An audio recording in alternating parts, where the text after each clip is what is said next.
Itoophiyaan barkoom 2020 jechiseeks yookiin saalqunnamtii jedhuun Google irratti barbaaduun akka addunyaatti sadarkaa tokkoffaa turte.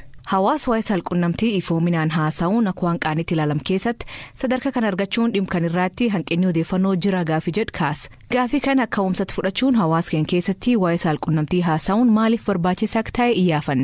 Dr. Naafi Adgeetu Yuunivarsiitii Haramaayat hakiima waliigalaa fi barsiisaa akkasumas miidiyaa hawaasa irratti dhimmoota saalqunnamtii waliin hidhata qaban barsiisuun hordoftoota 100 olii horate. Ogeessichi hawaasa keenya keessatti waa'ee saalqunnamtii haasa'u irratti hanqinni guddaan waan jiruu fi fayyaa wal hormaataa fi saalqunnamtii irratti dhiibbaa uumee jedha. Walqunnamtii saalaa wal qabatee hawaasni keenya dhimma waa'ee kanaa baasii dubbachuu irratti gaaffiin guddaan jira. Ijoollummaa marraa jalqabaa bitta. Walqunnamtii saalaa maatiin ijoolleetti akka waan baalagee ta'etti itti himu. Ispeeshaalii naannoo qaama saalaas immoo waan baalagee isaa jedhee dubbata. Malees maqaa isaa kaasanillee yerootti dubbatan hin jiru. Yaadni kun sammuu keenya keessa waan jiruuf wanti kun sammuu keenya qabateera jedhee yaada. Maatiin ijoollee isaanii dhimma kanarratti hubannoo gaallee kennaniif.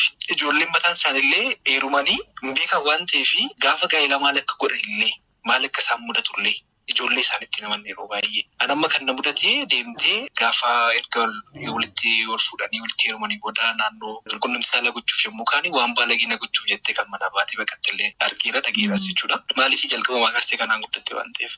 Siyaanii anilee ammoo dhimmoota barnoota wal hormaataa fi saalqunnamtii hidhata qaban irratti barnoota digirii 3ffaa barachaa jirti. Siyaaneen aadan waa'ee saalqunnamtii haasawaa hawaasa keenyaa boodatti hafee akka jiru ibsiti. Akka hawaasaatti waa'ee walqunnamtii saalaa ifaan dubbachuun, ifaan mari'achuun akka safuutti ilaalama, akka waan badaatti ilaalama. Kun immoo rakkoolee guddaaf nu saaxilaniiru. Ijoolleen dubaraa yeroo laguu ilaalanu otoo informationii homaa hin qabaannetti experience godhu jechuudha. Kun immoo kan ilaalchisu marii ifa ta'e akka maatiin hin goone jechuudha. Kanaafuu manni barumsaas maatiinis ifa ta'ee barumsa sirrii isaaniif kennuu qaba jedhee yaada. Dr. Naafiyad namoonni qaamsaala isaanii yeroo dhukkubsatan yookiin dhibeen wal hormaataa yeroo isaan mudatu dubbatanii yaala argachuu irratti baay'ee rincicu waan ta'eef rakkoo keessa galuu hima. Manuma yaalaa yommuu dhufan mataa isaallee tokkoffaa hin dhufanii sodaatu maal jedheen dubbadde jedhu. Even haati mana abbaa manaatti hin dubbattu abbaa manaallee haadha manaa ni dhoksaa jechuudha. Mana yaalaa immoo yommuu dhufan immoo waa tokko dubbachuudhaaf wantoo jedhu bira naannoo dubbatanii hawaasni keenya dhimma kanarratti dubbachuun ni salphata. Kanaafanii wanti kun hawaasa keenya biratti cabuu qabaadha wanti kun.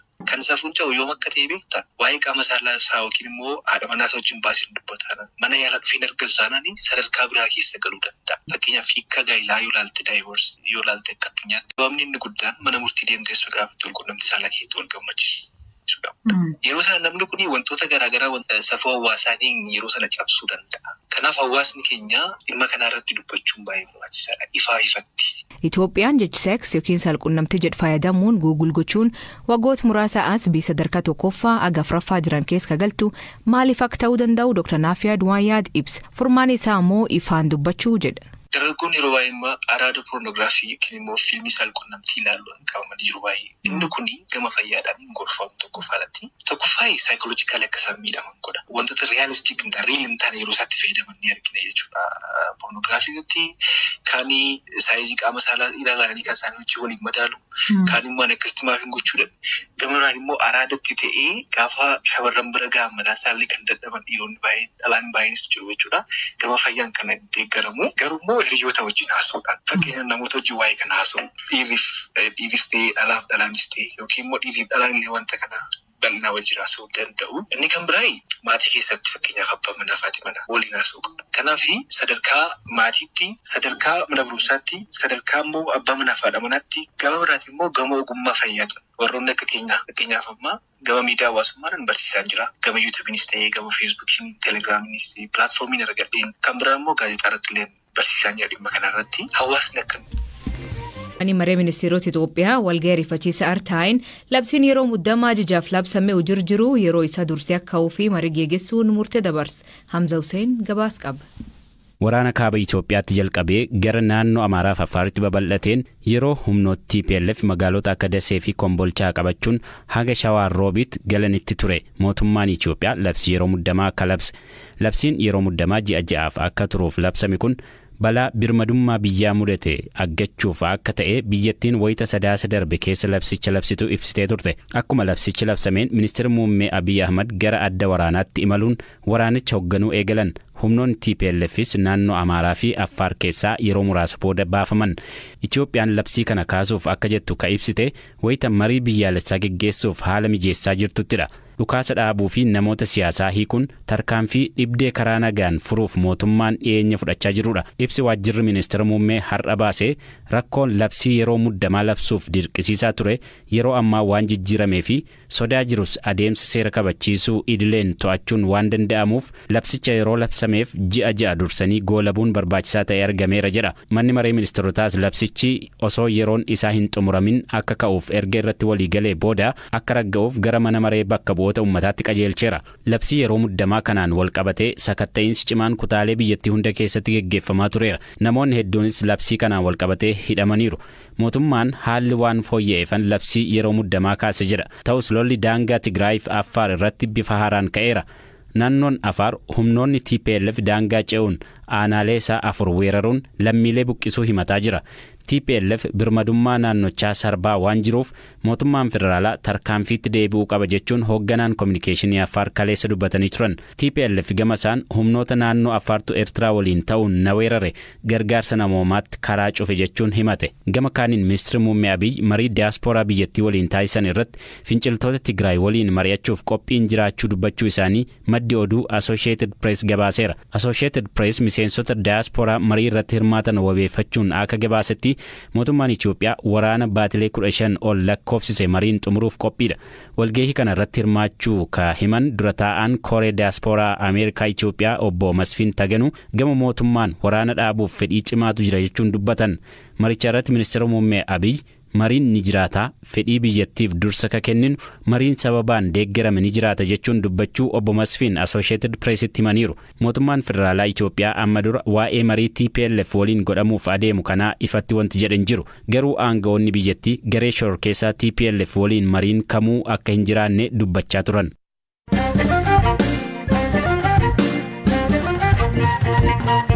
Gaazexeessaa Oromiyaa Broadcasting Network OBN Kataayee Seefuu Gurmuu eegee hidhame ji tokkoon lakkoofsisuu maatiin BBC'tti himan. Haati warrisaa Aadde Xurungoo Ragaasaa Seefuun eegee hidhamee mamurtiitti guyyaa tokko don dhiyaatiin hidhaatti rakkachaa jira jetti. Akka inni itti qabame waa'ilkeen maatii olaanaatti himti. Akka inni ittiin qabame hojjetaa Adaamaa hojjetaa jiru jechaadha. Sun taa'u nu bira jechaadha.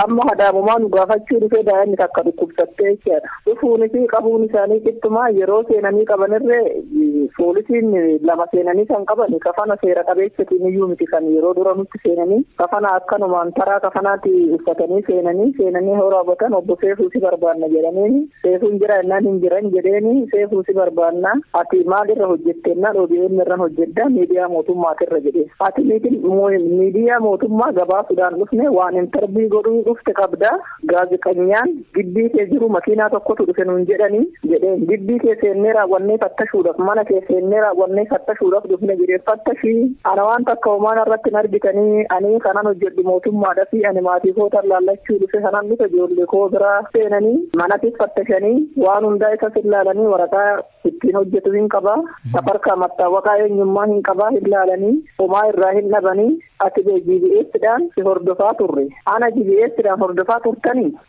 ani GBS'dhaan hordofamaa ture dhuguma balaa kanaan uumu yeroo kanan ta'u ta'e yakkattan dhiyaadha karaa seeratittan dhiyaadha bilbila isaa yeruma san irraa fuudhanii raawwatanii cufanii qabanii raawwatanii deemanii amma sammumaan bilbila wayii barreessee raawwatee barreeffadhu naan jedhee naa kenne dhaabbata kootitti ammumaan tana battala kanatti naa bilbilii Seefuu qaban jedhiini yooma dhufassan maalluun jedhaseet isaan kallattii waajjiruma keetirraa bilbilanii raawwatanii qabaa Seefuu nuun jedhanii waajjira keetirraa olaanqitii kan keessatti shirri mataa isaatirratti hin xaqin hin jiru wanni isa hin godhin hin jiru ilma namaa dhiisitoo horiin badhee sanitti midhamu guyyaan aduudhaa halkan qorraa maal jedhee garuu ani isinitti ibsu hin danda'u yookaan yakkuste yookaan baddaluste kara qaama seeratitti mana murtiititti nu deddeebisaa raawwadhaa ta'u waan isaa kana haxxaarraa qulqulleessaa addaan baasaa hin geessu bakkaluma sanitti xurree deeme ijoollee sadi harka qabadhee san namni kun nama 7 horataa ofii wajjiniin jechaadhaan hojiin qabu an ijoolleen guddisaa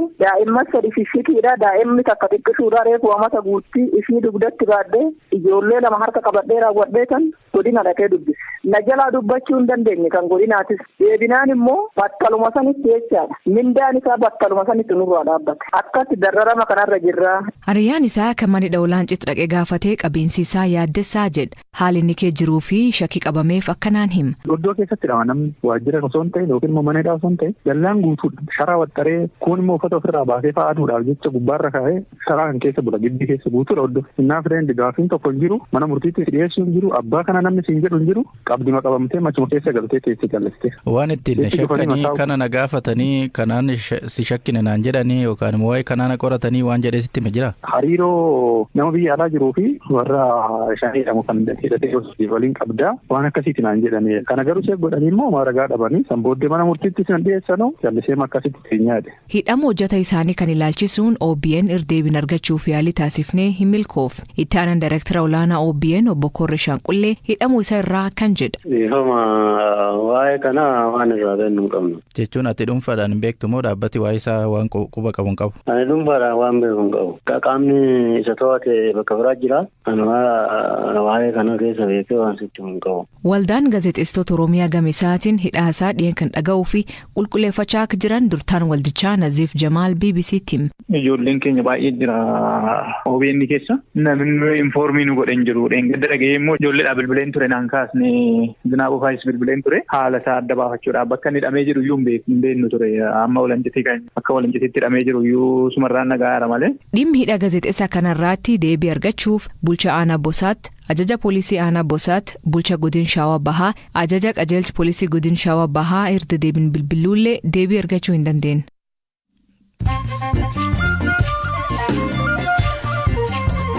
Dhaggeeffattoonni namoota gaggabaaboo addunyaa isaanii dhiyeessaa jalqabaan pireezidantiin Itoophiyaa Saalewarq Zawudii Dr. Silaashii Baqqalaa fi Jeneraal Baacaa Dabalee dabalatee hoogganoota duraanii mootummaa fi muudama garaagaraa kennite. Ibsa galgala kan kenneen waajjirri isaanii pireezidantiin kun qondaaltota kan dabalatee namoota 27 fi muudama ambaasadarummaa kenne.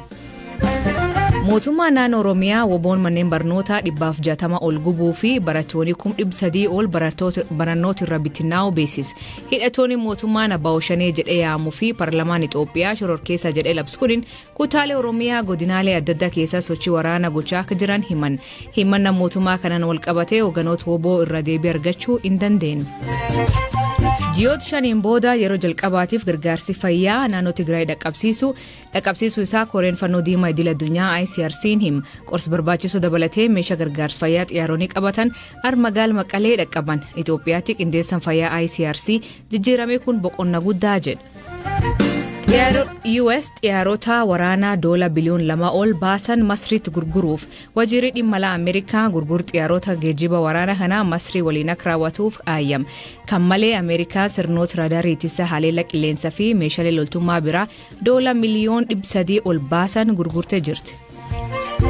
Boodiin hojii raawwachiiftuu dhaabbata fayyaa addunyaa WHO'n lama Itoophiyaa Dr. Tedros Adhanom marsaa lammataa fi dhaabbaticha hooganuu kaadhime. Dr. Tedros bara 2017 nama Afrikaa irraa yeroo jalqabaaf dhaabbaticha hooganuuf filatamuu ta'e. TPLF deeggaruu fi oduu sobaa tamsaasuun dhiyeenya kan mootummaan Itoophiyaa boodichaatti himatullee dubbiin akkanumaan hafte.